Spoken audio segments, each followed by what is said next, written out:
మందలిస్తే correct అంటారు. ప్రజాప్రతినిధుల ముందు అందరికీ కూడా ఆదర్శంగా ఉండాలి.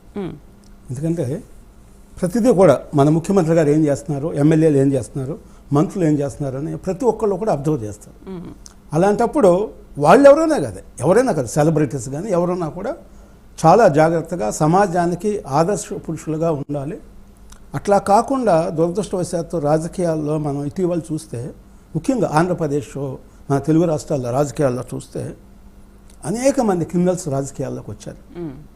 గతంలో మనం ఒక పుచ్చలపల్లి సుందరయ్యను, వావులాల గోపాలకృష్ణయ్య గారను, అట్లా అనేక మంది నిజాయితీ పరులుగా ఉన్నటువంటి దాము సంజయ్ గారు ఆయన ముఖ్యమంత్రిగా చేశారు. ఆయనకు సొంత ఇల్లు లేదు, కారు లేదు, తర్వాత స్థలం కూడా లేదన్నమాట.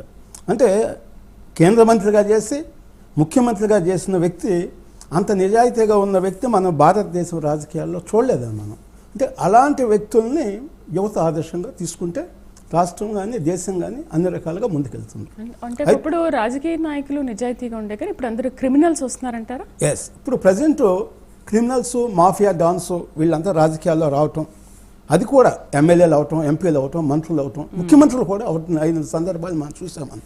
దానివల్ల ఏమవుతుందంటే ఎప్పుడైతే అధికారం చేతుల్లో ఉందో, అధికారం అంటే ప్రజాసేవ కోసం ఉంటే హ్యాపీ, అట్లా కాకుండా వీళ్ళే ప్రజాసేవకులుగా కాకుండా ఒక హంతకులుగా వస్తున్నారు. వచ్చి సమాజంలో కులాల మధ్య, మతాల మధ్య, ప్రాంతాల మధ్య వాళ్ళు చిచ్చు పెడుతున్నారు. కొన్ని వందల మంది బలైపోతున్నారు.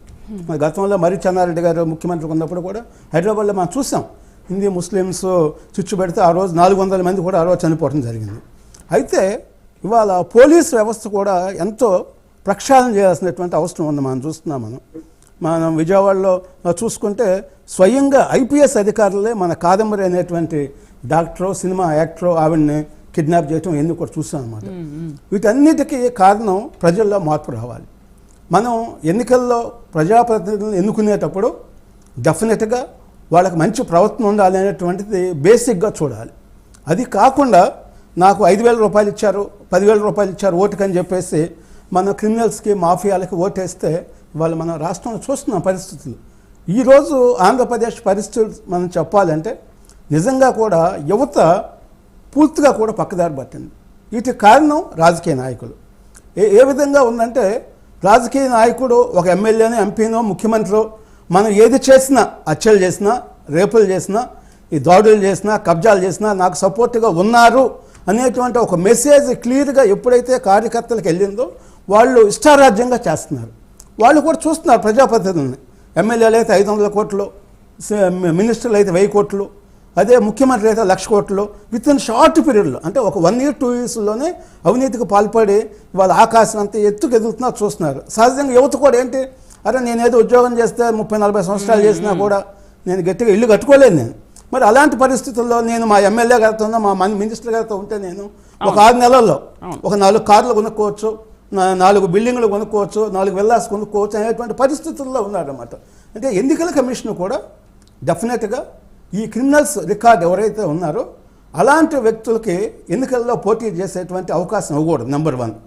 తర్వాత పొలిటికల్ పార్టీస్ ఇష్యూ వచ్చేసరికి కూడా ఎవరైతే క్రిమినల్స్ ఉన్నారో వాళ్ళు అధ్యక్షులుగా ఏ రాజకీయ పార్టీకి కూడా ఉండకూడదు. ఇవన్నీ కూడా శేషన్ గారు చేశారు గతంలో, కొన్ని సంస్కరణలు చేశారు మన టీఎన్ శేషన్ గారు. మరి అదేవిధంగా ఇప్పుడున్న ఎన్నికల కమిషన్ కూడా మరి వాస్తవం మనం చెప్పుకోవాలంటే నిద్రపోతుందని చెప్పుకోవచ్చు అన్నమాట. క్రిమినల్స్ ఈ విధంగా విచ్చలవిధంగా స్వైర విహారం చేస్తుంటే రాజకీయ పార్టీల ముసుగులో ఎన్నికల కమిషన్ ఏం చేస్తుంది? అదేవిధంగా కేంద్ర ప్రభుత్వం కానీ రాష్ట్ర ప్రభుత్వం కానీ లా అండ్ ఆర్డర్ని అమలు చేయాల్సినటువంటి బాధ్యత ఉంది. ప్రతి ఒక్కళ్ళకి చట్టం అందరికీ సమానం అంటారు, కానీ మనం ప్రాక్టికల్గా చూస్తే ఎమ్మెల్యేకి ఒక చట్టం ఉంది, ఎంపీకి ఒక చట్టం ఉంది, ముఖ్యమంత్రికి ఇంకా ప్రత్యేకమైన చట్టం ఉంది అన్నమాట. అంటే ఇవన్నీ కూడా పబ్లిక్ గమనిస్తారు, ముఖ్యంగా యూత్ కానీ మహిళలు కానీ వీళ్ళందరూ కూడా ఇవన్నీ గమనించి మనం ఏ పందాలా వెళ్తే మనం డెవలప్ అవ్వచ్చు అనేటప్పుడు చూసినప్పుడు అన్నిటికన్నా ఈజీ రాజకీయాలు కనపడుతుంది. అంటే మీకు ఏ విధమైన క్వాలిఫికేషన్ అవసరం లేదు. ఇవాళ ఒక పోలీస్ కానిస్టేబుల్గా మీరు ఎంపిక అవ్వాలంటే అనేక క్వాలిఫికేషన్స్ ఉండాలి. హైట్ ఉండాలి, మీరు రన్నింగ్లో పాస్ అవ్వాలి, తర్వాత ఎగ్జామ్లో పాస్ అవ్వాలి, తర్వాత మీరు వీళ్ళని తీసుకున్నప్పుడు ఏ విధమైనటువంటి నేర చరిత్ర ఉండకూడదు, ఎఫ్ఐఆర్ అనేది ఉండకూడదు. ఇవాళ ఒక ముఖ్యమంత్రి అవ్వాలంటే 100 ఎఫ్ఐఆర్లు ఉన్నా 100 కేసుల్లో మర్డర్ కేసుల్లో ముద్దాయి ఉన్న వాళ్ళకి ముఖ్యమంత్రి పదవి అవ్వచ్చు. వచ్చేస్తుంది. మరి ముఖ్యమంత్రి అంటే ఒక రాష్ట్రానికి 5 కోట్ల మందికి ప్రతినిధి. మరి అక్కడ క్రిమినల్స్ ఉన్నప్పుడు పోలీసులే వాళ్ళకి సెల్యూట్ చేస్తున్నారు. చేసినప్పుడు మీకు లా అండ్ ఆర్డర్ ఎట్లా ఇదవుతుంది? కాదు. అందువల్ల ప్రజల్లో ముఖ్యంగా మార్పు రావాలి. ఈ క్రిమినల్స్ని రాజకీయాల్లో లేకుండా చేయాల్సిన బాధ్యత ప్రధానంగా ఓటర్ల మీద ఉంది. మనం అంబటి లక్ష్మణరావు గారిని చీఫ్ జస్టిస్గా చేశారన్న అలహాబాద్ హైకోర్టులో. ఆయన క్రిమినల్స్ రాజకీయాల్లో ఉండకూడదు అనేది ఒక పెద్ద ఉద్యమం తీసుకొచ్చారు. తర్వాత దురదృష్టవశాత్తు ఆయన ఇటీవల ఆయన మరణించడం జరిగిందన్నమాట. అంటే ఇవాళ క్రిమినల్స్ సుప్రీంకోర్టు జడ్జిలను కానీ హైకోర్టు జడ్జిలను కానీ మరి ఐఏఎస్ ఐపీఎస్ అధికారులను కానీ బెదిరిస్తున్నారు. ఎక్కువగా చేస్తే మిమ్మల్ని హత్యలు చేస్తాము, మీ పిల్లల్ని హత్యలు చేస్తామంటున్నారు. చివరికి వాళ్ళు ఇవన్నీ భరించలేక జైలుకి వెళ్తున్నారు. మనం తెలుగు రాష్ట్రాలు చూస్తే అనేక మంది ఐఏఎస్ ఐపీఎస్ అధికారులు జైలుకి వెళ్ళారు. కారణం ఏంటంటే మేము రాజకీయ నాయకులు చెప్పిన పనులు మేము చేయకపోతే మా జీవితాలకి గ్యారంటీ లేదు, మా పిల్లల జీవితాలకు గ్యారంటీ లేదు అనేటువంటి ఒక భయాందోళనలో స్వయంగా ఐఏఎస్ ఐపీఎస్ అధికారులు నాతో చెప్పినామని నేను మీకు చెప్తున్నాను. నేను అడిగాను, మీరు ఎలాంటి పనులు ఎందుకు చేస్తున్నారు, ఎందుకు జైలుకి వెళ్తున్నారంటే వాళ్ళు డైరెక్ట్గా మాట్లాడారు. అంటే అనేక మంది తెలిసిన వ్యక్తులతో మరి ఎలాంటి పరిస్థితులు మీరు ఎందుకు అవినీతికి పాల్పడుతున్నారు ఎలాంటి అన్నప్పుడు మేము ఇక్కడ అవినీతి అనేది కాదండి, ఎవరన్నా ఒక నాయకుడు చెప్పినప్పుడు మేము కొన్ని పనులు చేయాల్సి వస్తుంది. మేము చేయనప్పుడు ఏదో రోషే గారు లాంటి వాళ్ళు లేదా కోట్ల విజయభాస్కర్ రెడ్డి లాంటి వాళ్ళు ఎవరన్నా పెద్ద మనుషులు ఉన్నారనుకోండి, అమ్మ అది చేయండి అంటారు. ఆ చేయకపోతే ఇక్కడ రూల్స్ మాకు ఒప్పుకోవని చెప్తే సరేలే అమ్మ ఇబ్బంది అంటారు. కానీ ఒక ఫ్యాక్షనిస్ట్లో ఒక రౌడీసో గోండాసో మరి అధికారంలో ఉన్నప్పుడు డెఫినెట్గా వాళ్ళు చెప్పినప్పుడు చేయాలి.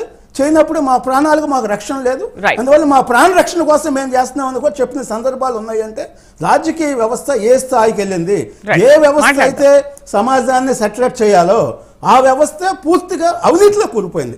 వీటన్నిటికి కారణం ఏంటంటే మీకు నిన్న చూసాం మనం ఫోన్ ట్యాపింగ్ అని. దగ్గర 1000 మంది మీద ఫోన్ ట్యాపింగ్ ఎందుకు చేశారు? అవినీతి. అంటే విత్ ఇన్ షార్ట్ పీరియడ్లో లక్షల కోట్లు, ఫ్యామిలీలో 2 ఉంటే 2, 4 ఉంటే 4 అనమాట. మాట్లాడదాం. వైసీపీ అధికార ప్రతినిధి పసుపులేటి